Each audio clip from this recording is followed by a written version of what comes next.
Merci beaucoup de votre présence. C'est une responsabilité d'animer la table d'ouverture de ce colloque dont les sujets sont tout à fait passionnants. Je voudrais juste dire deux mots. Premièrement, la transition démographique touche tout le monde, partout dans le monde. Et c'est un phénomène inédit, comme le dit très précisément le thème de cette table ronde.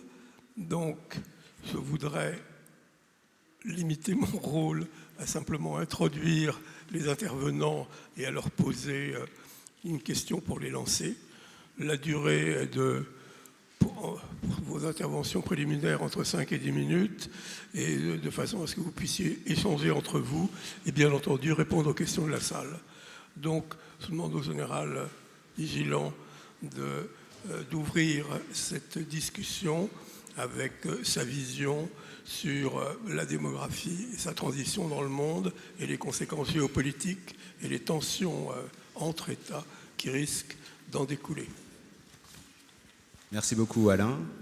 Bonjour mesdames et messieurs. Eh bien, c'est un honneur de pouvoir échanger quelques idées aujourd'hui avec vous sur la démographie, son évolution et ses conséquences dans le cadre géopolitique.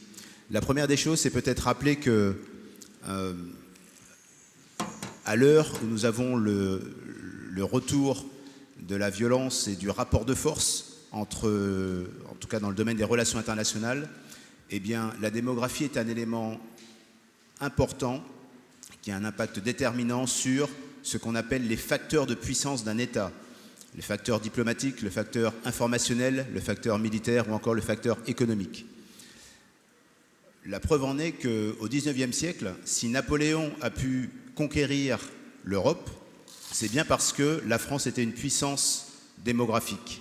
28 millions d'habitants au début du XIXe siècle, quand l'Angleterre en comptait une dizaine de millions, l'Espagne autant, et les autres pays européens comptaient quelques millions d'habitants fragmentés dans des empires, que ce soit l'Allemagne, l'Italie ou encore l'Autriche.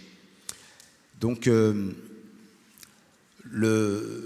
un des aspects qu'il faut prendre en compte, et ça a été développé par Gaston Boutoul, un sociologue français dans les années 45, c'est le fait qu'il y a une corrélation entre la pyramide des âges et la propension à l'instabilité politique intérieure ou extérieure.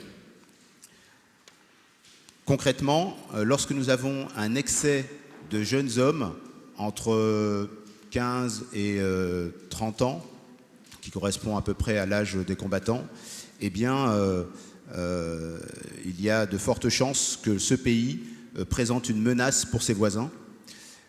Et cet aspect s'appelle l'explosion de la jeunesse, ou youth bulge en anglais, et ça correspond en fait à un décalage très fort entre la base de la pyramide des âges et le haut de la pyramide des âges. Il y a plusieurs conséquences à cela.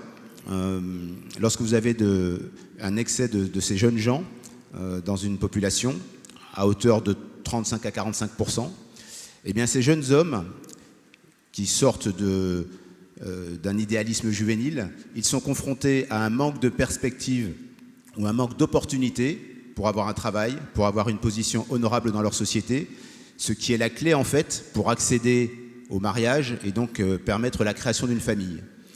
Et lorsqu'une société n'est pas capable de répondre aux attentes d'une jeunesse nombreuse, eh bien c'est source d'instabilité à l'intérieur du pays, qui peut se traduire par des violences de toute nature, par des rébellions, mais souvent les dirigeants ont la tentation d'exporter cette instabilité vers l'extérieur.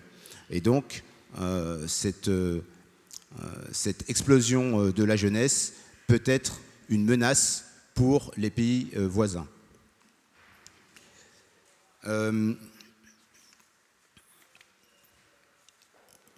Alors, quelles sont les grandes tendances que nous voyons se dessiner d'un point de vue démographique au niveau mondial?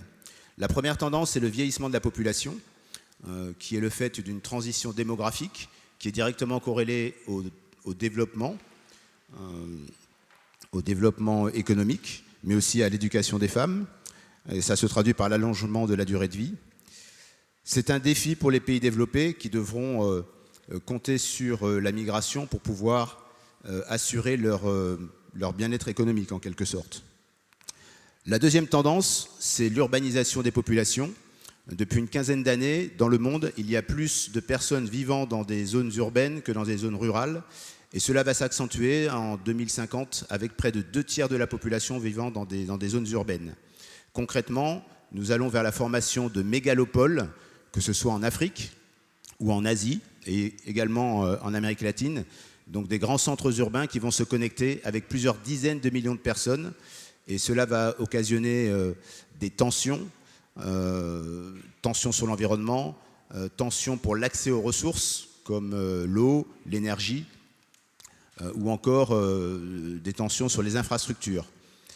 Pour autant, ces zones urbaines sont aussi source de développement économique.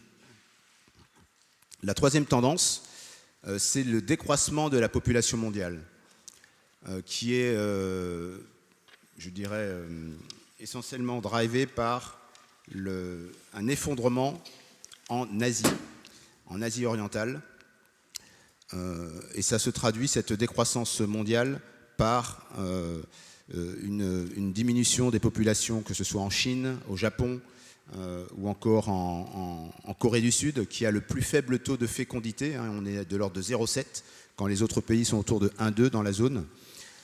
C'est lié à plusieurs choses, au tabou sur les enfants sans mariage ou encore le tabou sur l'immigration. Mais ça va entraîner l'atteinte d'un pic mondial de la population. On avait peur auparavant d'une explosion démographique. Aujourd'hui, on est plutôt près de l'implosion démographique, avec un sommet estimé par l'ONU dans un scénario moyen autour de 2050 pour environ 9 à 10 millions d'êtres humains sur la planète. Milliards, pardon. C'est bien, vous suivez. Et donc, ça redescendra vers 7 milliards, un niveau que nous avions dans les années 2000. Et puis enfin, la dernière grande tendance, eh bien, c'est le dynamisme démographique africain qui est lié à une hyperfécondité en Afrique subsaharienne et sahélienne. 5 pays africains essentiellement vont tirer la démographie mondiale: le Nigeria, la République démocratique du Congo, l'Éthiopie, la Tanzanie et l'Égypte, avec des taux de fécondité allant de 3 à 6 enfants par femme et un âge médian dans ces populations autour de 15. Donc l'Afrique, qui comptait autant d'habitants que l'Europe en 1960, eh bien, comptera en 2050 2,5 milliards d'habitants, c'est-à-dire 1 milliard d'habitants de plus qu'aujourd'hui. Donc nous sommes vraiment dans une explosion démographique, avec comme défi eh bien, le fait de trouver du travail pour un jeune nouveau travailleur sur 3 qui sera africain.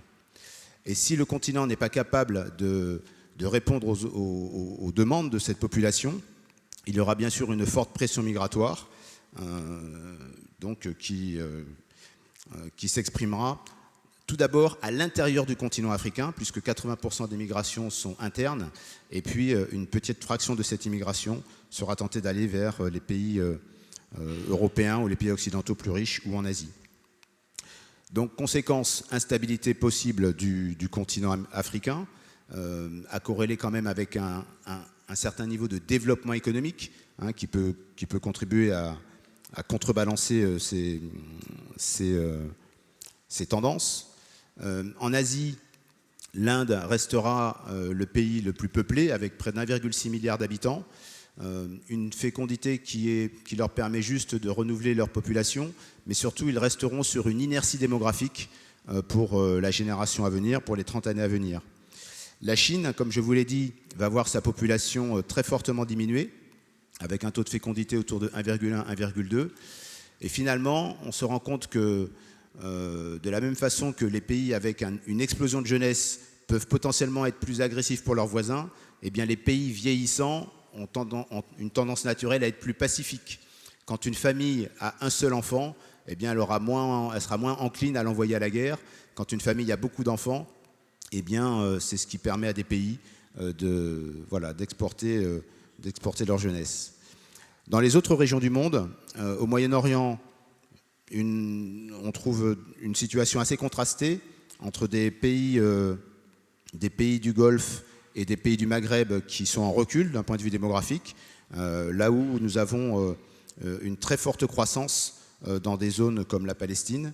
Et à noter qu'Israël, pour un pays développé, bénéficie toujours d'un très fort taux de fécondité. Et puis pour les pays européens, eh bien, les pays européens font partie des pays qui meurent, entre guillemets, puisque leur taux de fécondité est très faible, et qu'à partir de 2026, on aura même un dépeuplement de l'Europe qui correspond à un solde migratoire négatif et qui se traduira par une diminution de la population du continent européen. Conséquence pour la France, eh bien, nous sommes... Est-ce que je peux vous demander de laisser absolument. successeur. Donc, conséquence pour la France, eh bien, on pourra en parler tout à l'heure plus en détail, mais la France, parmi les pays européens, n'est pas le plus mal loti. Pour autant, ça constituera un défi pour son économie et pour ses capacités à se défendre. Merci beaucoup, Général. Monsieur le recteur, vous avez des chiffres, des statistiques, des projections tout à fait passionnantes à nous montrer, et donc je pense que ça permettra d'illustrer avec les courbes l'intervention précédente. Bien, merci de me donner la possibilité d'essayer de traduire en courbe certains éléments du général. Donc je ne sais pas si vous avez pu donc présenter mon PowerPoint. Si vous aviez évidemment... Voilà, c'est bon. Si vous aviez une possibilité de... Je vais peut-être... Excusez-moi. Si vous aviez la flèche lumineuse, là, je pense que vous avez là près de vous, pourrait être précieuse aussi. Madame Duhaime, qui est la dernière intervenante, qui est en visio. Ah bon, voilà. Ce sera donc... C'est ça. Les micros marchent bien, là, oui? Tout va bien? Bien, d'abord, merci de votre accueil. Merci aux grands organisateurs de m'avoir fait confiance pour cette petite présentation.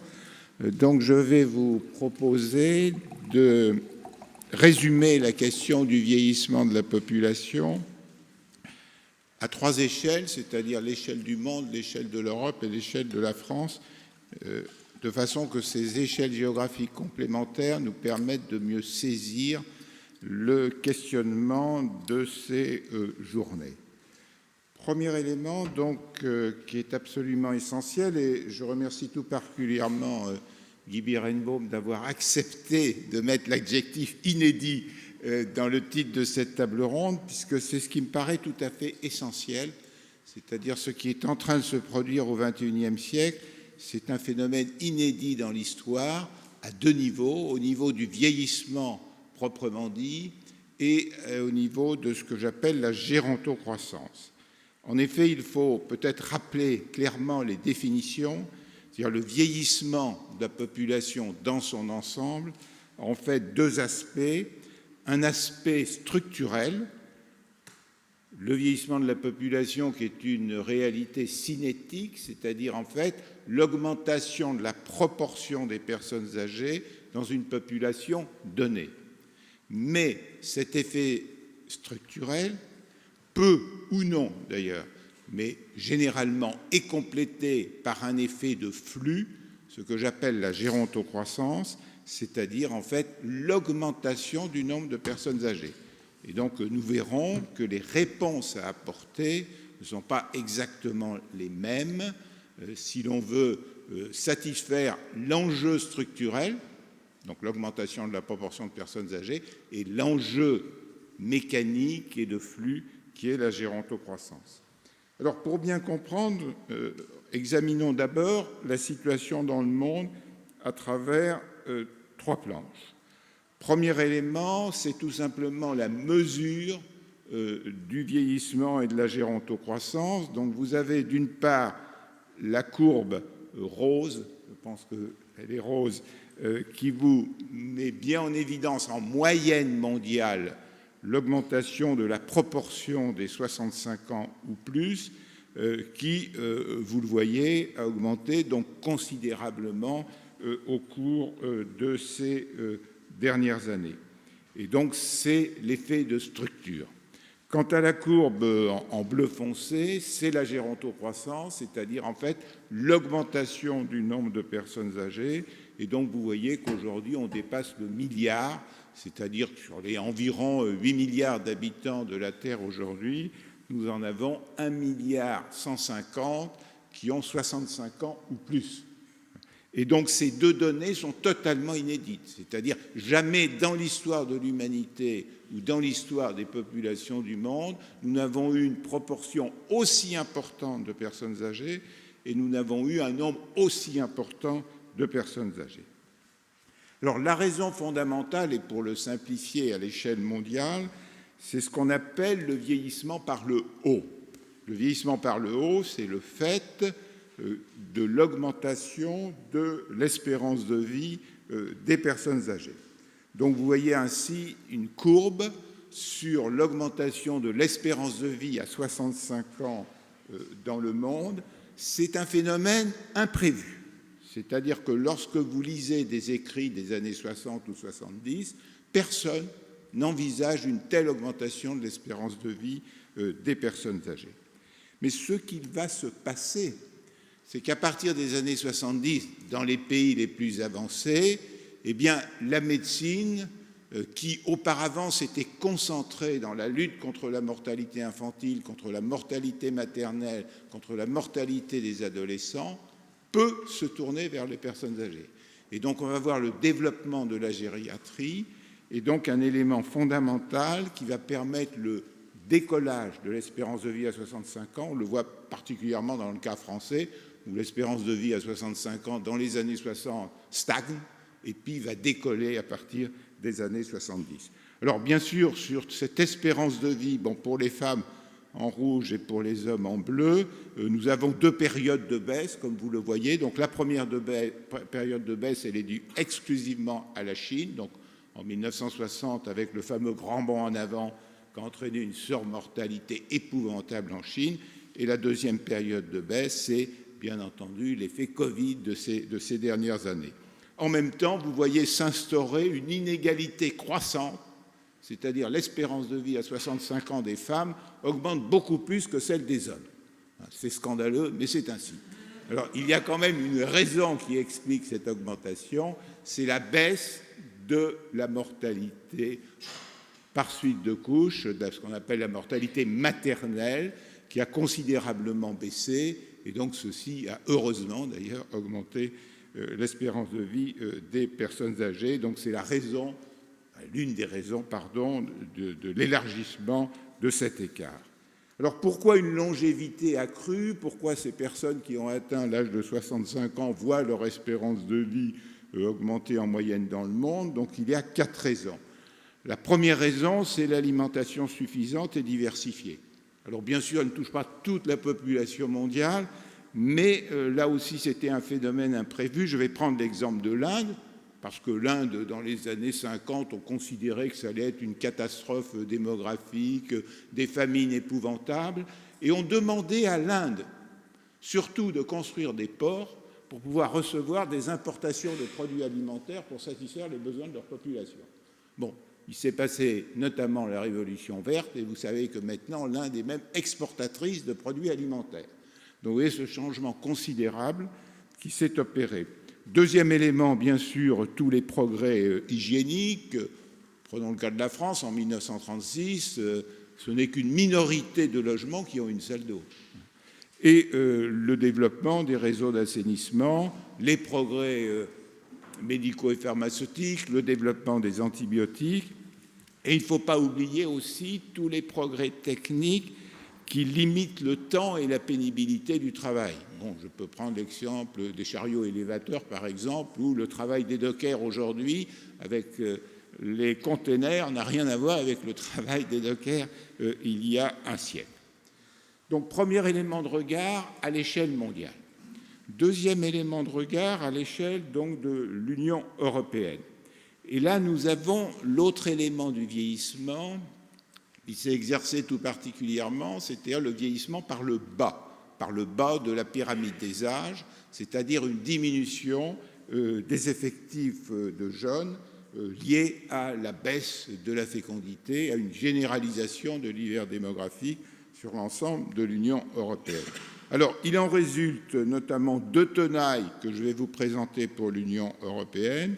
La première tenaille, c'est le fait qu'il y a beaucoup plus de décès que de naissances. Donc, vous voyez combien les courbes se sont croisées, c'est-à-dire que dans les années 50, dans les années 60, les naissances en rouge sont beaucoup plus nombreuses que les décès. Pour ces dernières années, le croisement s'est opéré. Alors, il s'est opéré avec une intensité un peu plus forte que prévu en raison de la pandémie Covid-19. Il n'empêche qu'il est définitivement, il est installé désormais dans l'Union européenne avec chaque année plus de cercueils que de berceaux. Et donc, l'une des conséquences de cette situation d'hiver démographique, eh bien, c'est une autre tenaille démographique qui a opéré ces dernières années au sein de l'Union européenne. Vous voyez donc là aussi le croisement des courbes. Donc vous avez en rose le poids des moins de 20 ans, donc le poids des jeunes, et vous voyez en vert le poids des personnes âgées. Et donc vous voyez que maintenant dans l'Union européenne, il y a davantage de personnes de 65 ans ou plus que de personnes de moins de 20 ans. C'est évidemment un changement structurel absolument fondamental. Alors, troisième échelle que je vous propose, c'est celle de la France. Alors, celle de la France est intéressante parce qu'elle permet de comprendre combien on a oublié, toutes ces dernières décennies, l'importance du vieillissement de la population. En effet, il s'est produit au début des années 80 ce qui, si l'on était sévère, on appellerait le grand mensonge. C'est-à-dire le grand mensonge, c'est d'avoir abaissé pour tout le monde la retraite de 65 ans à 60 ans à une période où ça ne coûtait rien. Évidemment, ça ne coûtait rien parce qu'arrivé à l'âge de la retraite, les générations peu nombreuses nées pendant la guerre 14-18. Donc cela n'avait pas de coût financier. Mais ceux qui suivaient un peu les courbes savaient très bien que ça allait engendrer des déficits des caisses de retraite si on maintenait l'ensemble de ces mesures. Donc vous voyez pour la France à la fois la gérontocroissance, c'est-à-dire le nombre de personnes âgées qui a diminué au début des années 80, le vieillissement qui a aussi diminué pour les raisons que j'ai évoquées tout à l'heure, et donc la réforme qu'il aurait fallu faire en fait, c'est plutôt tenir compte uniquement des problèmes de pénibilité qui justifiaient un abaissement de l'âge de la retraite et pas la généraliser pour l'ensemble de la population. Alors nous avons en France, outre bien sûr ce vieillissement par le haut, qui est une bonne chose, il y a l'augmentation de l'espérance de vie, la question du vieillissement par le bas. Et donc vous voyez ici l'indice de fécondité de la France au cours de ces dernières décennies. Ils font constater 2 choses. Premièrement, l'hiver démographique de la France a commencé en 1974, même s'il a été longtemps moins intense que la moyenne de l'Union européenne. Et vous constatez pour ces dernières décennies aussi des variations de cet indice de fécondité. Chaque variation, je n'ai pas le temps de le développer ici. Oui, je n'ai pas le temps, oui, je vais conclure. Ne vous inquiétez pas. Chaque variation, donc, en fait, est liée comme facteur central soit à des décisions positives ou à des décisions négatives de politique familiale. Et en particulier, dès 2014, j'avais annoncé que la fécondité allait s'effondrer. C'est assez intéressant parce que vous avez des experts qui, encore en 2021, expliquent que le nombre de naissances va augmenter en France. Et malheureusement, c'est ma prévision qui s'est confirmée et qui d'ailleurs se confirme encore en 2024 avec une nouvelle baisse des naissances en 2024 d'après les données dont on dispose. Alors, je vais conclure pour faire plaisir au président en précisant qu'à des échelles géographiques fines, en fait, nous avons 14 types de vieillissement. Donc ça, c'est très important parce que ça veut dire que la réponse au vieillissement doit se faire en fait à 2 niveaux. Il y a la réponse au vieillissement par le haut, qui est effectivement un problème qui suppose des réponses qui sont souvent localisées parce que les niveaux de vieillissement et les dynamiques de vieillissement sont différentes sur le territoire. Et il y a la réponse au vieillissement par le bas, qui suppose effectivement des politiques de liberté familiale et qui suppose davantage des politiques globales. Donc j'en resterai là. Je ne parlerai pas des conséquences, et notamment des conséquences géopolitiques que j'aurais aimé compléter par rapport à ce qu'a excellemment présenté le général. Mais il y aura des questions. Je passe la parole maintenant aux autres et à notre modérateur. Merci, monsieur le recteur.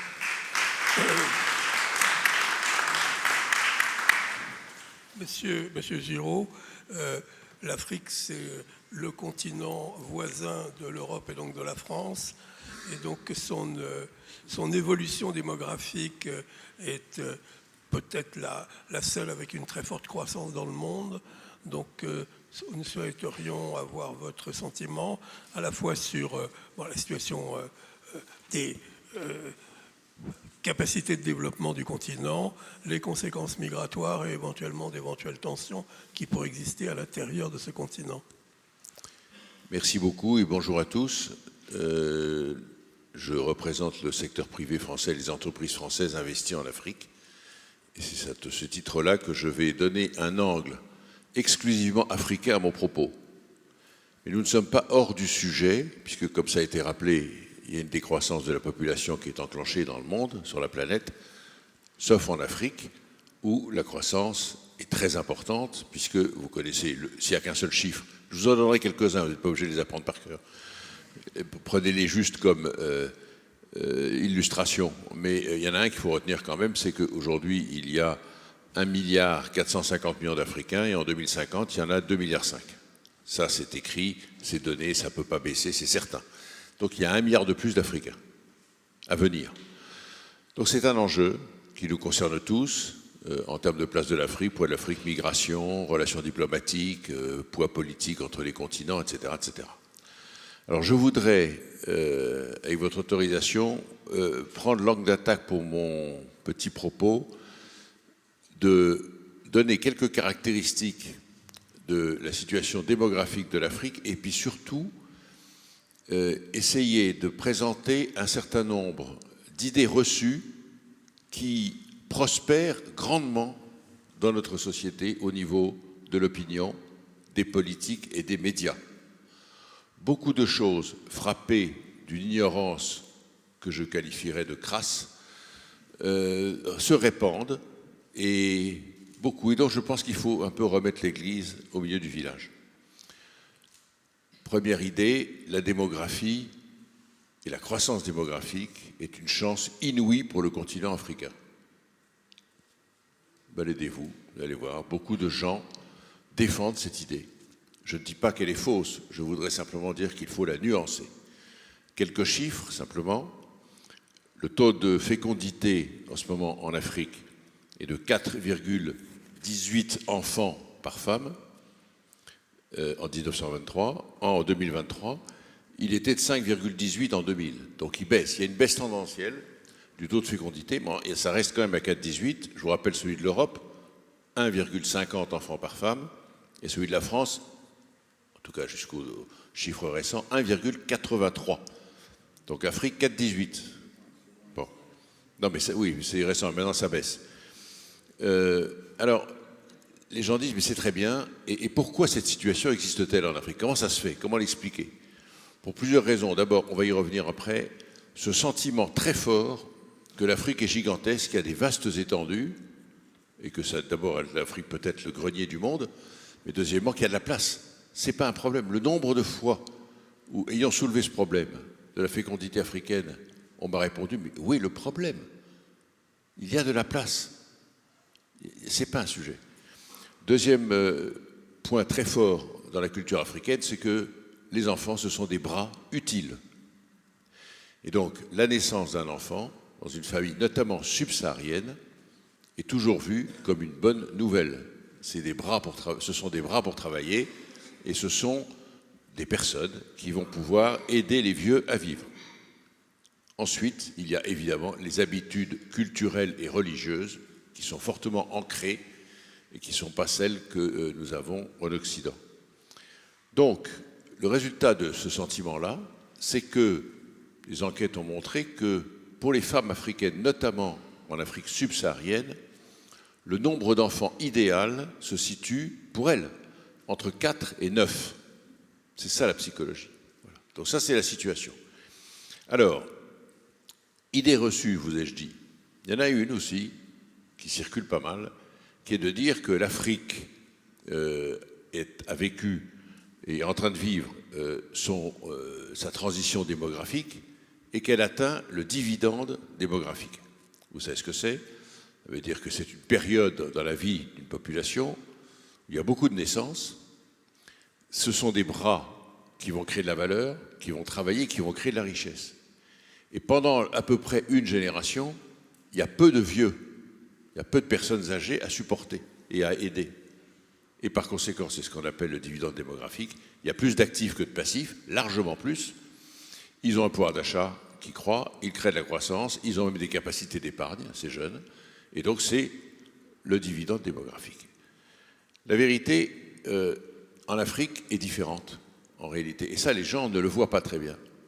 Il y a deux grandes différences qui font que je conteste cette idée de transition démographique ou de dividende démographique positif.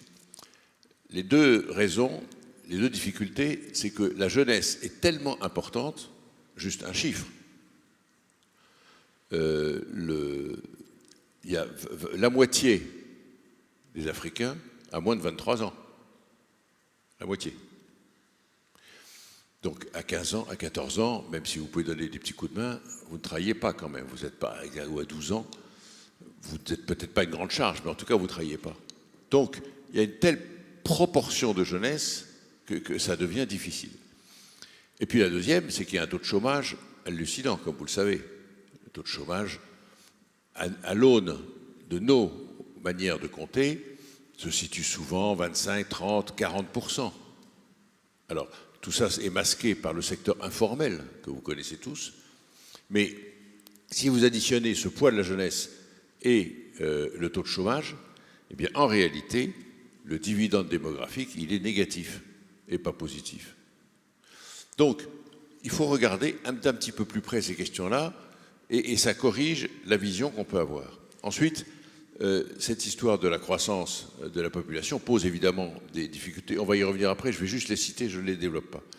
C'est les ressources qui sont limitées, c'est les villes africaines qui deviennent immenses, c'est les problèmes de l'éducation. Vous savez qu'il y a en Afrique en moyenne un professeur pour 58 jeunes,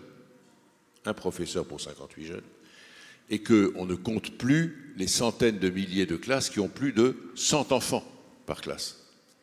C'est juste une réalité pratique, celle-là. Le système de santé, qui a du mal à suivre une telle croissance, et qui est donc toujours en retard d'une génération ou d'un progrès technique. Et enfin, évidemment, la question de la gouvernance, puisque un tel afflux de jeunes crée des attentes déçues et crée des mouvements qui peuvent basculer dans le terrorisme, dans le populisme ou déstabiliser les régimes politiques. C'est un sujet qu'il ne faut pas négliger. Voilà. J'ai beaucoup de choses à dire, mais si vous voulez que je m'arrête, je fais une interruption. C'est tellement passionnant qu'il y aura sûrement des questions. Et donc il faut peut-être laisser la place à ces questions. Merci beaucoup, M. Giraud, Madame Leneveu, et les femmes. C'est-à-dire que, pardon faire cette observation alors que vous êtes la seule présente à cette table ronde, bien que nous aurons Madame Duez en visioconférence un peu plus tard.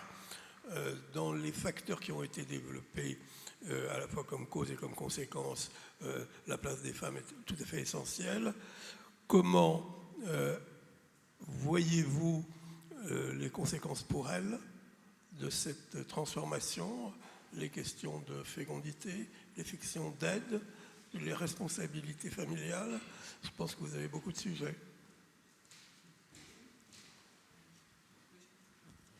Merci, bonjour. Alors, ce n'est pas en tant que femme que je m'exprimais, même si je représente, voilà. Parce que je peux aussi m'exprimer au nom des hommes. Je peux aussi m'exprimer d'ailleurs au nom des pères. Non, mais je dis ça en souriant. Peut-être juste un mot. Donc, moi, je représente l'Union nationale des associations familiales, hein, qui est une institution qui représente en fait l'ensemble des familles, donc plus de 18 millions de familles en France, dans des tas d'organismes. Et donc, on joue un rôle à la fois d'un peu d'expert, de veille. On mène des études, et je vais y revenir dans quelques instants. Et puis, on fait des propositions au pouvoir public autour des sujets de politique familiale. C'est vraiment... Voilà. Alors, ce sujet de la démographie, et moi, j'ai peut-être plus effectivement sur la question de la fécondité, c'est une question qui nous tient à cœur depuis très longtemps à l'UNAF. Et je dis, d'ailleurs, moi, ce qui m'a toujours étonné sur ce sujet, c'est que ça a toujours été un peu tabou. Peut-être que ça le reste d'ailleurs encore un peu, comme si finalement c'était une question assez intime, une question privée, alors qu'on sait que ça a des conséquences évidemment pour le pays. Je ne parle même pas de la question d'ailleurs du financement des retraites, etc., mais simplement peut-être pour le bien-être de nos citoyens. Peut-être en résumant, moi mon message principal, c'est peut-être de dire d'abord c'est peut-être plutôt une bonne nouvelle, c'est-à-dire que le désir d'enfant, il est encore très fort dans notre pays, quoi qu'on dise sur le problème de la planète, l'écologie, etc. Les études montrent que ce désir est fort et on peut le chiffrer. Le deuxième point, c'est qu'en fait, par rapport à la réalité, les Français voudraient avoir plus d'enfants que ceux qu'ils ont. Voilà. Et puis le troisième point, c'est nous, c'est notre souhait, puisqu'on parlait des propositions, on pense que relancer la politique familiale serait de nature à répondre aux souhaits des parents et donc à faire remonter le taux de fécondité. Je l'exprime bien comme ça, nous n'avons pas une approche dite nataliste, c'est-à-dire qu'on ne dit pas qu'il faut absolument que les Français aient plus d'enfants parce que l'Afrique, etc. Nous, simplement, on part du constat... Voilà ce que nous disent les parents, ils veulent plus d'enfants et on pense que c'est bon pour une société de pouvoir répondre aux aspirations des parents. Alors peut-être juste un chiffre. Donc on a pu quantifier, en fait, nous à l'UNAF, on a repris des études assez anciennes qui interrogeaient les Français pour leur demander s'ils souhaitaient ou ils auraient souhaité en moyenne plus d'enfants. Et donc on arrive à un chiffre qui est de 2,27. Alors il est un petit peu inférieur au chiffre qui existait il y a 10 ans, mais finalement assez peu. Et quand on prend juste les personnes en couple de 25 à 44 ans, on arrive à un chiffre de 2,31. Donc vous voyez, il est même plus important pour ceux qui sont en situation de pouvoir avoir des enfants. Et donc, le chiffre il est en décalage par rapport au taux de fécondité actuel. Malheureusement, il n'est pas de 1,84, mais il est de 1,68, même presque 1,67. Et malheureusement, il va probablement encore baisser. Et alors, c'est vrai qu'il faut toujours se mettre à jour parce que finalement, à 2 ans près, 3 ans près, les chiffres, malheureusement, baissent. Je dis malheureusement parce que, une fois de plus, ça creuse l'écart entre ce que souhaitent les Français et la réalité. Et c'est vrai qu'on arrive quand même à des chiffres un peu incroyables puisque... J'ai parlé sous le contrôle du recteur. On arrive en France sur je crois, le niveau le plus bas depuis 50 ans. On a eu, et dans les courbes que montrait le recteur, on a eu un point bas qui était 1994. Nous, on constate quand même qu'à partir de ces années-là, il y a eu une politique familiale plus dynamique. Donc, on est remonté avec un point haut, donc en 2010, qui était de 2,03. Donc, on était vraiment remonté. Et depuis, la courbe ne cesse de baisser et même la baisse s'accentue.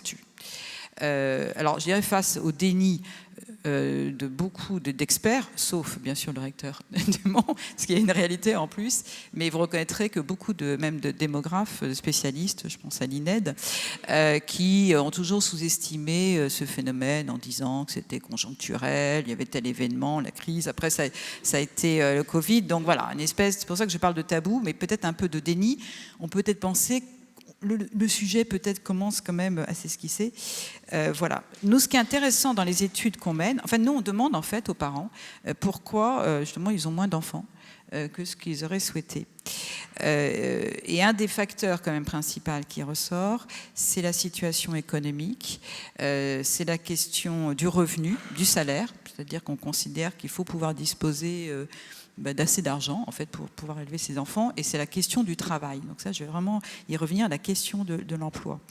Quand on va une fois de plus un peu plus dans le détail, on voit par exemple que plus de 20% des parents auraient voulu des enfants plus tôt. Or, c'est évidemment une question très importante, puisqu'on sait que aussi l'âge moyen de la naissance a tendance, pour les femmes, a tendance à avancer, puisqu'on est à plus de 30 ans. Et donc, à chaque fois qu'on décale en fait l'âge pour avoir des enfants, dans la descendance finale, il y aura moins d'enfants au final. Donc, c'est quand même très important cette question aussi de l'âge de la maternité. Plus de la moitié des familles nous disent qu'en fait, elles trouvent que le contexte est défavorable. Alors, contexte économique, social, général, mais nous, on fait un lien aussi avec les politiques familiales qui se sont beaucoup dégradées ces dernières années. Et puis, il y a vraiment des réalités. Quand on prend, je suis désolée, j'ai pas slide, mais rien que si on fait une courbe, depuis 2010, donc en fait, point de départ de cette baisse, on constate que à la fois les prestations ont fortement baissé.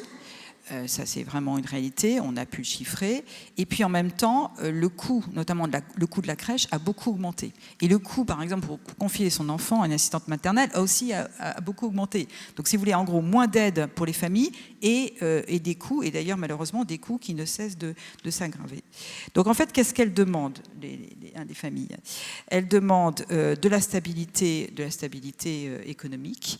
Elles demandent à pouvoir disposer d'un revenu, d'un emploi qui soit compatible. Et donc, pour nous, la question de la conciliation vie familiale, vie professionnelle, c'est un point absolument crucial. C'est-à-dire de pouvoir disposer, d'abord permettre aux deux membres du couple de pouvoir travailler.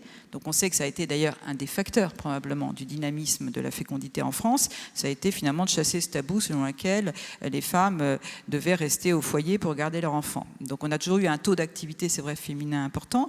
Sauf qu'aujourd'hui, les choses ont plutôt tendance à se gripper, notamment parce que très souvent, les familles sont amenés à prendre des temps partiels, à diminuer le temps de travail, ne serait-ce que parce que les coûts d'accueil dans les structures ne cessent d'augmenter. Donc il y a une espèce d'arbitrage qui se fait, c'est vrai, plutôt aux dépens des femmes, mais moi je pense aussi aux dépens des hommes, parce qu'en fait on voit qu'il y a beaucoup d'hommes qui voudraient pouvoir investir, on va dire, plus le foyer familial. Quand on voit par exemple le congé paternité, qui a été créé en 2002, qui a assez rapidement rencontré du succès, et là il y a 2 ans, le congé paternité a été augmenté, et à vrai dire, il répond à des taux très, très forts. Donc on voit qu'il y a une aspiration, et donc on voit qu'en fait, les hommes pourraient certainement davantage investir ce domaine-là. Et donc, pour terminer, si on devait réfléchir à des solutions, alors évidemment, il faut rester extrêmement modeste dans ce domaine-là, mais quand même, on voit que le premier levier, c'est la petite enfance. C'est-à-dire que c'est en France, aujourd'hui, malheureusement, c'est quand même très compliqué quand vous avez un jeune enfant jusqu'à l'âge de 3 ans. Donc, c'est pour ça que nous, on demande beaucoup, notamment une réforme du congé parental, c'est-à-dire, en fait, permettre aux parents de garder un pied dans l'emploi et en même temps de pouvoir pouvoir dégager un peu du temps, c'est-à-dire s'arrêter soit à temps complet, soit à temps partiel, mais en contrepartie de pouvoir être indemnisé. Aujourd'hui, les indemnisations, si vous voulez, en contrepartie de ce congé, sont extrêmement faibles. Donc c'est vraiment une vraie difficulté. Donc ce parcours petite enfance, disposer évidemment de structures d'accueil de petite enfance qui soient de qualité. Vous savez qu'il y a un grand débat aujourd'hui, il y a eu quelques scandales sur ce sujet-là, et puis surtout économiquement abordable. Moi, j'ai tendance à... Là, je trouve que ça devient presque un luxe de plus en plus de pouvoir se confier son enfant à la crèche. Ça devient de plus en plus coûteux. Donc, c'est un vrai frein. Et puis, donc, petite enfance. Et puis, une fois de plus, le deuxième sujet, c'est celui de la conciliation vie familiale, vie professionnelle. Donc ça, c'est quand même toute l'interrogation aussi sur la manière dont le monde du travail accueille aussi les jeunes parents, permet de disposer éventuellement de jours d'arrêt, de congés familiaux, qu'à chaque fois, finalement, le salarié n'est pas, entre guillemets, à se battre vis-à-vis de son employeur pour presque un peu avec honte de demander du temps pour pouvoir s'occuper de son enfant, parce que de toute façon, on a besoin de temps pour s'occuper de ses enfants, et encore plus dans les premières années. Voilà ce qu'on peut dire globalement. Et puis peut-être un état d'esprit aussi, c'est qu'on voit bien que le système s'est détraqué à partir de 2010-2015, alors avec des mesures, il faut reconnaître, de politiques publiques qui n'ont pas été bonnes. Alors je ne parle même pas de la baisse des allocations familiales, parce qu'en fait tout le monde a fait un peu une fixation là-dessus. En réalité, on a des tas de prestations qui ont baissé, notamment des prestations qui venaient aider les jeunes parents. voilà, sur ce domaine de petite enfance. Donc il y a vraiment une politique qui s'est dégradée, une perte de confiance probablement, parce qu'en fait la politique familiale c'était quelque chose d'assez consensuel dans notre pays, où on disait c'est formidable, on a un taux de fécondité qui est important, on a une belle politique familiale. Et puis, en fait, il y a eu des remises en cause. Et le problème, c'est qu'elles sont intervenues quasiment chaque année, à chaque fois. Et donc, sans doute, quand même, une perte de confiance voilà, dans l'avenir, dans la capacité peut-être des politiques publiques à assurer une forme de continuité. Et donc, pour nous, évidemment, la question de la confiance, elle est absolument fondamentale. Souvent, ces questions sont abordées de manière comme une fatalité. Vous voyez, on parle de moi, je suis ravie que vous ayez laissé cette place sur la fécondité, parce qu'on parle de vieillissement de la France. Voilà, c'est une fatalité. De toute façon, on est dans l'hiver, c'est terminé, et on n'aborde pas ces questions de natalité parce qu'on considère que ça, c'est la vie privée des personnes. Alors qu'en fait, il y a évidemment un véritable enjeu. Il n'y a pas de fatalité, et donc il y a des mesures qui peuvent être, une fois de plus, apportées pour aider les parents, une fois de plus, à réaliser leurs souhaits.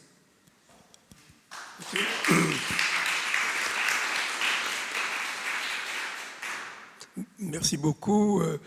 J'ajouterai un point, le logement. Dans la difficulté de la vie et de la croissance des familles, le logement et la politique du logement, ces dernières presque décennies, n'a pas été à l'auteur de cet enjeu. Mais je ne voudrais pas me mêler au débat.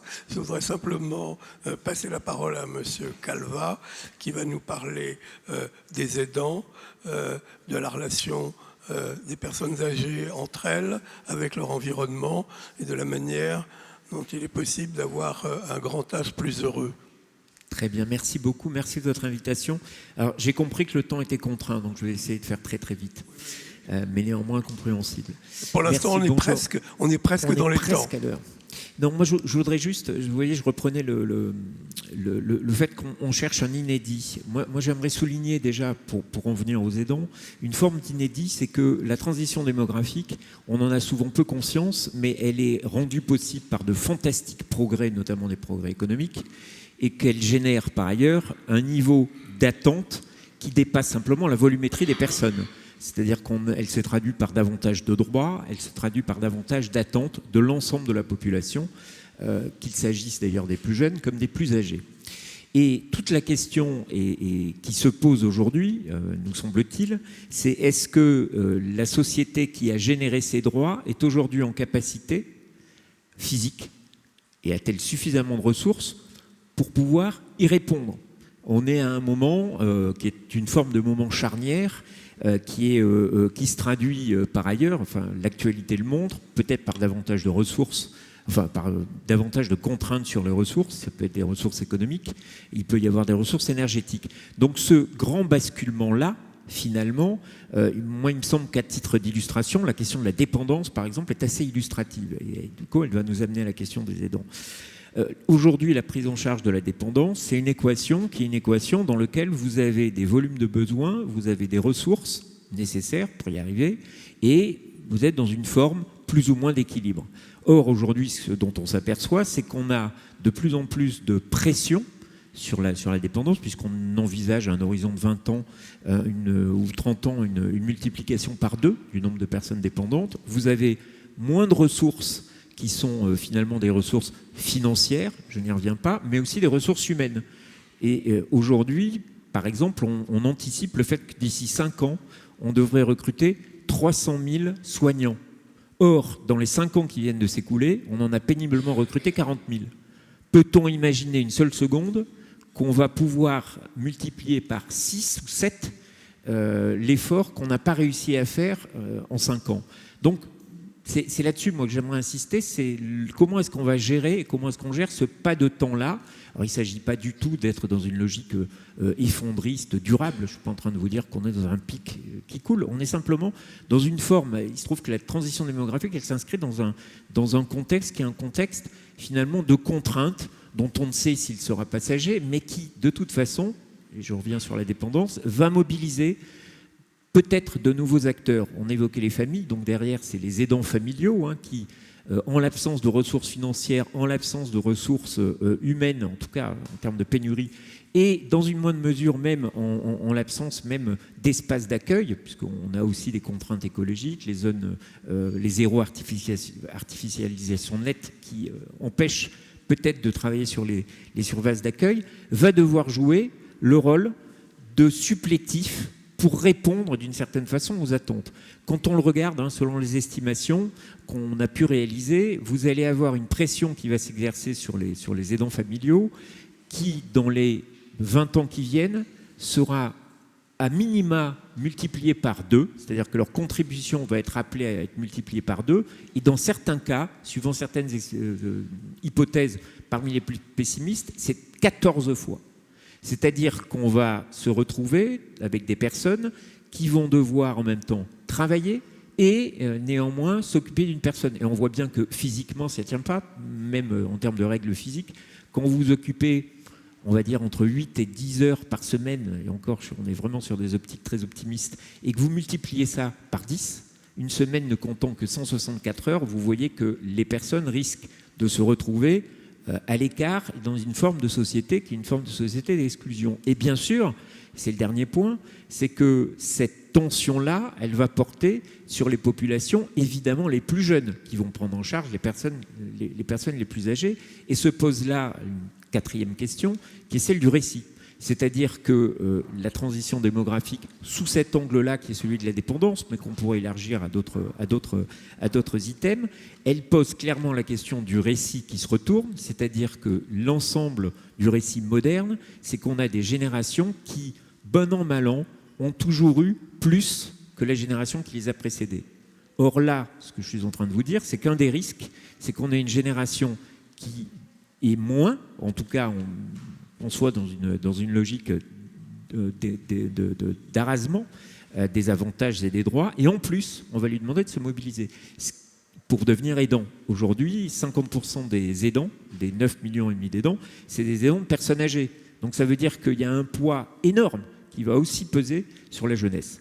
Donc, en termes de recommandations, puisque je vois que l'heure tourne et que vous me regardez d'un œil sévère, il y a plusieurs choses, et puis on pourra y revenir. Le premier, c'est vraisemblablement aujourd'hui peut-être de revoir un certain nombre d'arbitrages financiers en envisageant la question de la transition démographique, non pas comme une situation qu'on va absorber, mais peut-être d'ores et déjà, un peu comme on le fait dans le réchauffement climatique, d'être dans une logique qui est une logique d'adaptation et de résilience. C'est-à-dire de se dire peut-être qu'on aura un certain nombre de conséquences qui sont des conséquences brutales, qu'il va falloir qu'on envisage et qui se passeront peut-être dans un relatif inconfort. Ça, c'est le premier point.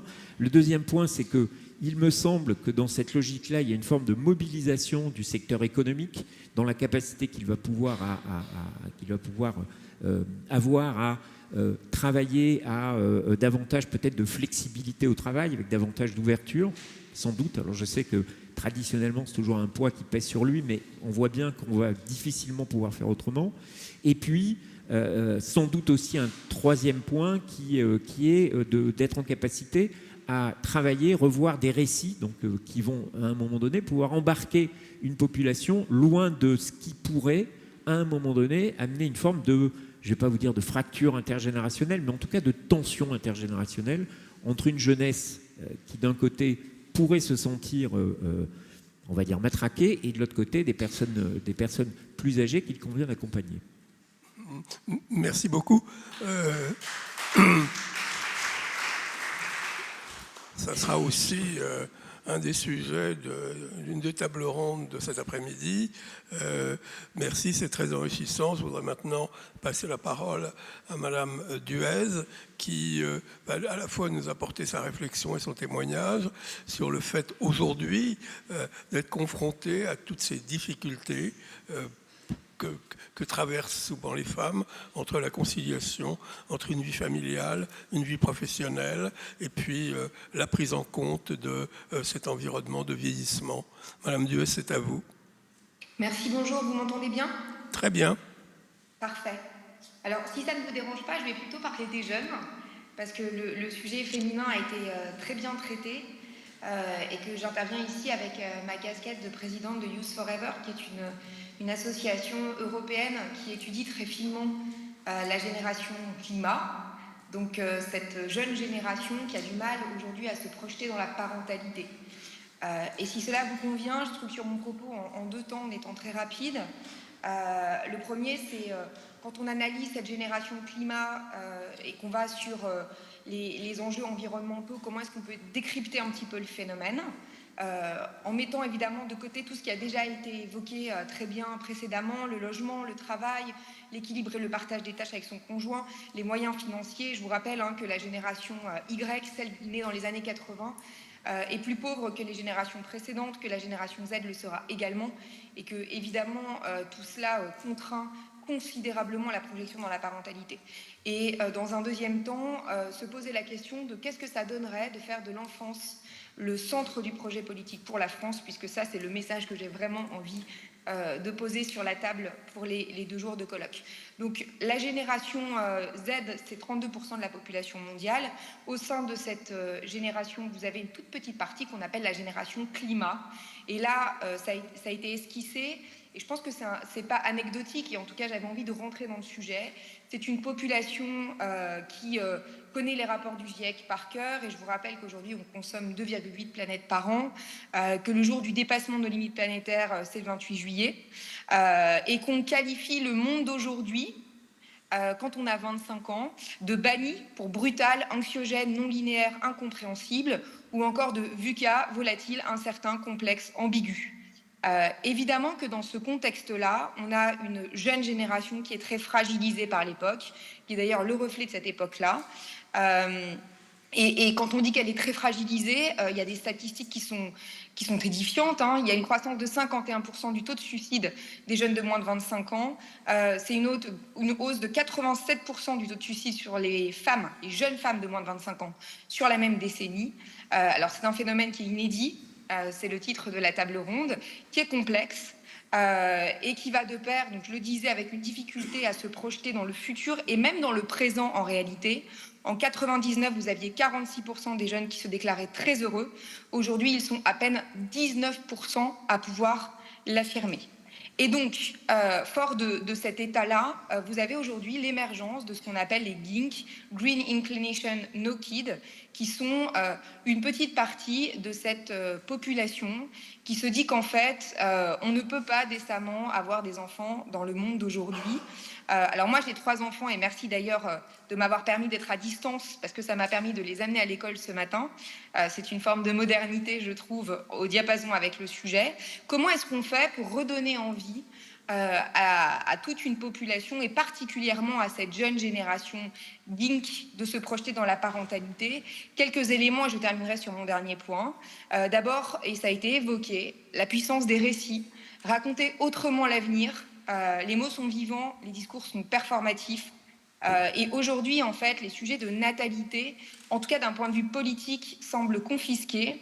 D'un côté du spectre politique avec le réarmement démographique et plus à l'extrême des enjeux très natalistes qui, dans un contexte de transition environnementale, sonnent complètement absurdes aux yeux de cette jeune population, ça c'est important. Et de l'autre côté du spectre politique, une vision très déconstruite de la parentalité, où par exemple, moi je reçois très souvent, toutes les semaines, des messages de jeunes femmes sur LinkedIn, où j'ai une très grande communauté, qui me disent quel discours tu t'es donné pour t'autoriser à avoir des enfants. Parce qu'aujourd'hui, le naturel de la projection, le naturel de l'envie de construire quelque chose, d'avoir des enfants, a été considérablement déconstruit également. Entre les deux, entre ces deux extrêmes, entre ces deux caricatures, j'oserais dire, il y a peu de discours aujourd'hui en France qui prônent une parentalité d'envie, d'épanouissement, d'amour, comme une réalisation de soi. Je vous rappelle la une de Libération il n'y a pas très longtemps, moi, mioche et gênant, qui faisait un état des lieux du regard porté par notre société, pas simplement sur la parentalité, mais carrément sur l'enfance. Aujourd'hui, la tendance numéro 1 dans le monde du mariage, ce sont les mariages no kids. La SNCF réfléchit à avoir des wagons no kids, il y a des restaurants no kids et il y a des hôtels no kids. Donc, premier élément, on se raconte la parentalité et on se raconte l'enfance différemment. Et on a au niveau politique l'audace de discours qui donne envie d'avenir. Deuxième élément, redonner confiance par l'exemple. Et ça, qu'est-ce que ça veut dire? Ça veut dire que la responsabilité, pour cette génération climat en particulier, elle incombe déjà aux plus anciens. Je me souviens du colloque One Young World, qui est le colloque qui réunit 2000 jeunes leaders de moins de 30 ans dans plus de 130 pays. Donc c'est absolument gigantesque. Et vous aviez Younous qui était sur scène et qui disait, voilà... c'est à vous de prendre, jeunes gens, la responsabilité, vous êtes les sauveurs du monde de demain. Et là, vous avez Kofi Annan et Richard Branson qui sont montés sur scène en disant non, la responsabilité incombe à la génération d'aujourd'hui. Et redonner confiance par l'exemple, c'est ça, c'est ne pas s'en remettre à une génération future miraculeuse qui va être le chantre de la décarbonation économique. C'est bien de montrer la prise de responsabilité intergénérationnelle et d'éviter cette hypocrisie intergénérationnelle qui d'ailleurs fait le lit d'une crispation des plus jeunes envers les plus âgés qui est extrêmement forte. Et puis redonner confiance par l'exemple aussi, c'est se poser la question de la transmission et de la transmission de quoi? Nous sommes dans des modèles qui sont alimentés par les idéaux de puissance et de progrès. Et là, je vais reprendre le sociologue Jacques Ellul. Qu'est-ce qu'on peut transmettre demain? La puissance, de faire bouger les lignes, mais également la non-puissance, qui n'est pas l'impuissance. L'impuissance, c'est l'incapacité de faire quelque chose. La non-puissance, c'est la capacité de faire quelque chose et de renoncer à le faire. Et l'exemplarité intergénérationnelle de ceux qui aujourd'hui sont plus âgés que la génération dont je parle, elle est également incarnée par cet exercice de la transmission de la puissance et de la non-puissance. Et enfin, dernier élément, permettre à la relève de s'engager à son tour. Donc, les récits sont performatifs, on donne la confiance par l'exemple plutôt que de se dédouaner d'une responsabilité par rapport à l'angoisse d'un monde qui obscurcit les horizons. Et troisième élément, permettre à cette relève de s'engager à son tour. Et là, ce que je vous propose, c'est de réfléchir en 2 minutes sur qu'est-ce que ça donnerait de faire de l'enfance un projet politique pour la France. Alors, quelques chiffres déjà pour se dire pourquoi c'est très, très, très important. La France, elle observe un retard préoccupant sur la question de l'enfance. On est l'avant-dernier pays de l'OCDE sur les compétences psychosociales. Donc, c'est l'estime de soi, les capacités à collaborer, la persévérance et le respect. Ça a des conséquences sur l'apprentissage, la vie professionnelle, la réussite, le bien-être psychique et la fabrique à citoyens. La France, c'est 28e pays sur 35 pays riches en termes d'inégalité de bien-être entre les enfants. Et ça, c'est le défenseur des droits qui le dit. Aujourd'hui, on manque de considération pour leurs personnes, leurs avis, leurs rêves de la part des adultes qui les entourent. Du coup, aujourd'hui, on est doublement coupable vis-à-vis de ces enfants, et c'est évidemment un sujet central dans la projection dans la parentalité, de ne pas suffisamment prendre soin des enfants d'aujourd'hui et de ne pas prendre en compte les intérêts des générations à venir. Et ça réconcilie toute une génération avec la possibilité de se projeter. Je vous redonne là les mots d'Hannah Arendt, qui finalement font de l'éducation le centre d'un projet politique total et pas simplement un sombre ministère à côté du reste, pire un secrétariat d'État. L'éducation, c'est le point où se décide si nous aimons assez le monde pour en assumer la responsabilité et si nous aimons assez nos enfants pour les préparer d'avance à la tâche de renouveler notre monde commun. Et c'est ça, en fait, le discours dont a besoin la toute jeune génération pour se projeter dans la parentalité avec amour et envie. Quelques idées donc, pour terminer. Pourquoi pas un ministère de plein exercice dédié à l'enfance, la refonte du système scolaire envers lesquels aujourd'hui les enfants expriment défiance et anxiété et qui augmentent les inégalités. Ça a été évoqué, mais je le redis, la revalorisation des métiers de la petite enfance qui ne sont pas valorisés parce que nous ne valorisons pas les enfants. Le renfort du soutien pour apprendre à être parent, tâche ô combien difficile dans un monde aux limites planétaires finies. Repenser l'urbanisme et l'aménagement de notre territoire à hauteur d'enfants, ce qui est exactement l'inverse des process aujourd'hui. Pourquoi pas la mise en place, comme c'est le cas en Suède, d'un ministère du futur, qui est un ministère transversal qui évalue les conséquences à 30 et 50 ans, c'est-à-dire pour les générations à venir, des décisions publiques prises aujourd'hui. Et finalement, et pour terminer, pourquoi pas la mise en place d'une solidarité intergénérationnelle, de la même manière que les politiques RSE ou ESG à l'intérieur des entreprises, pour systématiquement prendre en compte les deux écarts de la vie que sont l'enfance et la vieillesse, et permettre ainsi à la jeune génération coincée au milieu de se projeter de nouveau dans la parentalité. Merci beaucoup. Merci beaucoup.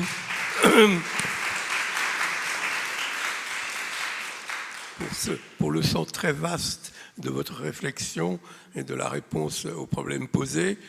Si j'ai la permission de Guy, on pourrait peut-être demander à la salle si elle pouvait poser une ou deux questions. Bonjour à tous.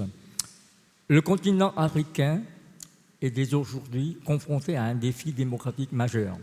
Le continent devrait doubler sa population d'ici 2050.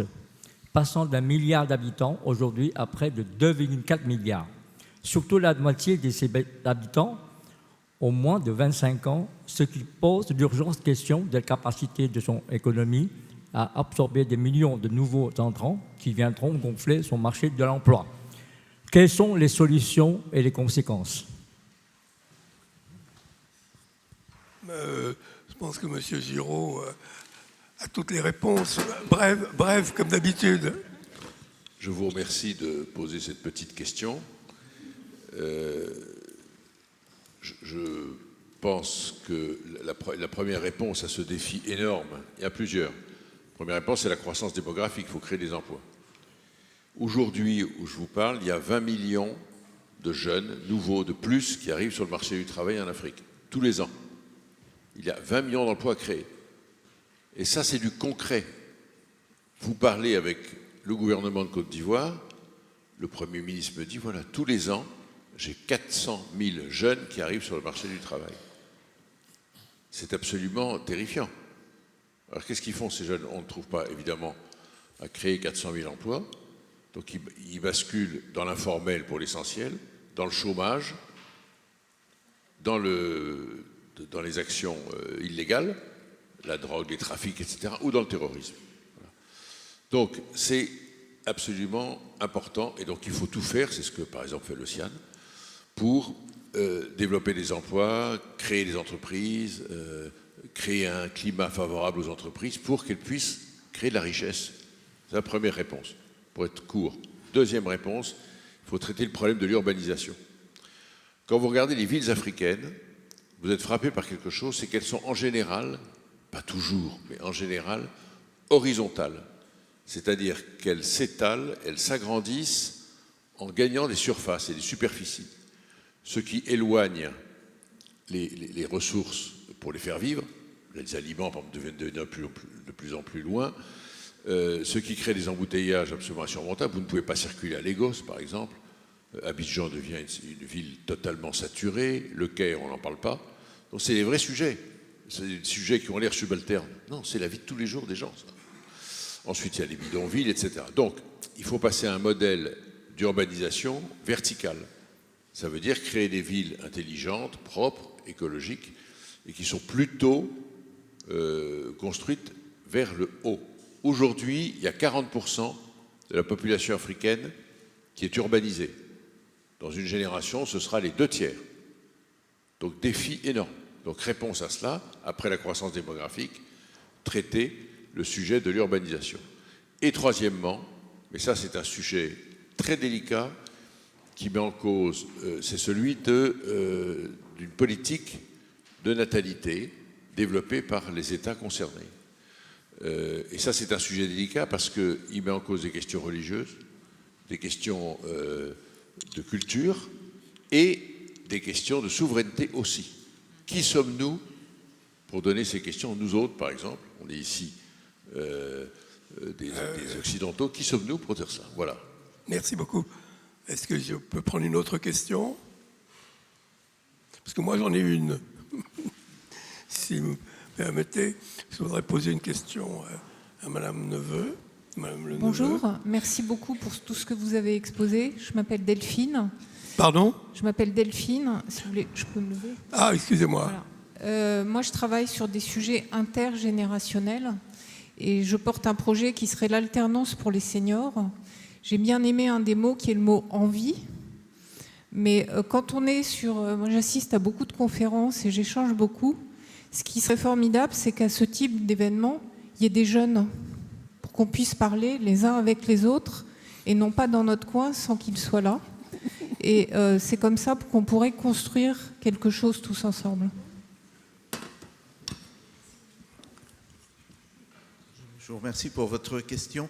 Alors, il y a, si vous regardez le programme, plusieurs tables rondes, dont une sur l'inclusion des seniors dans le travail notamment. Donc, c'est... Mais on va, si vous restez tout à l'heure, c'est justement, nous parlons de l'inclusion, de l'employabilité des seniors, de la transition, une autre table ronde de la transmission des savoirs. Donc, ces sujets vont être traités. Je m'excuse, j'ai pris la parole aussi parce que on a pris pas mal de retard.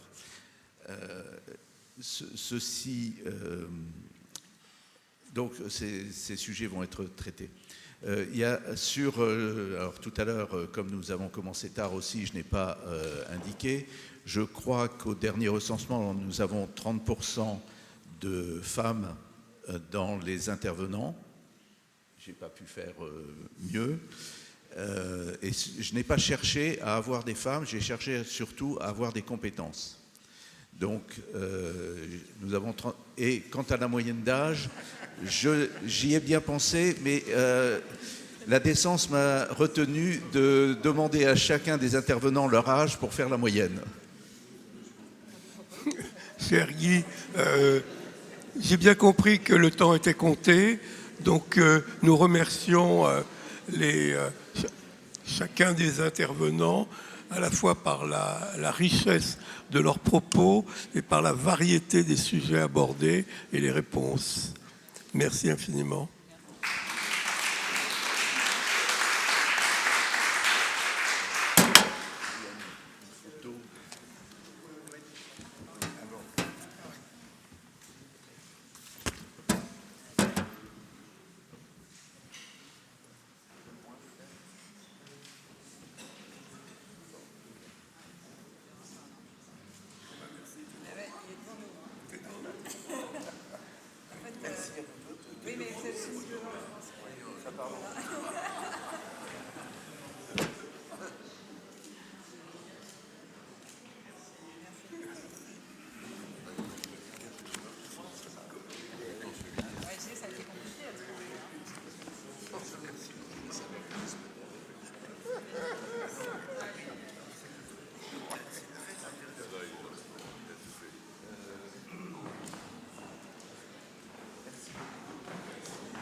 C'est ce que je veux faire. Alors, attendez. Alors, s'il vous plaît, nous avons pris beaucoup de retard, comme je viens de le dire. Courte pause, mais la table ronde qui devait commencer il y a 17 minutes, tout va être un petit peu décalé. Si vous avez vraiment besoin de faire une pause, c'est par ici, il y a un buffet avec café et boissons. Sinon, ce que je voulais vous dire également, alors ça c'est un sujet qui est beaucoup plus difficile d'aborder, mais Olivier Mousson, donc notre président, vous en a parlé, je n'en ai pas parlé, vous a dit où vous étiez, quelle est notre histoire. Nous sommes une association indépendante, nous sommes 200 membres, nous ne sommes pas subventionnés, nous sommes privés, et ce type d'événement, évidemment, a des coûts, mais nous considérons que c'est dans notre mission de service public, d'utilité générale et publique, mais nous devons quand même financer, et donc nous encourageons et nous sollicitons les dons, même minimes, de chacune et de chacun d'entre vous pour pouvoir continuer ce type d'opération et créer le cycle de réflexion dont je vous ai parlé tout à l'heure. Donc, vous trouverez, on va vous donner des bulletins pour pouvoir faire des dons et je vous en remercie. Il n'y a pas de lien entre votre présence et les dons, mais ça nous permet d'organiser cet événement. Merci. Donc, si vous avez quelques minutes, sinon on peut commencer tout de suite. Mais s'il vous plaît, quelques minutes très courtes, 5 minutes, et nous recommençons.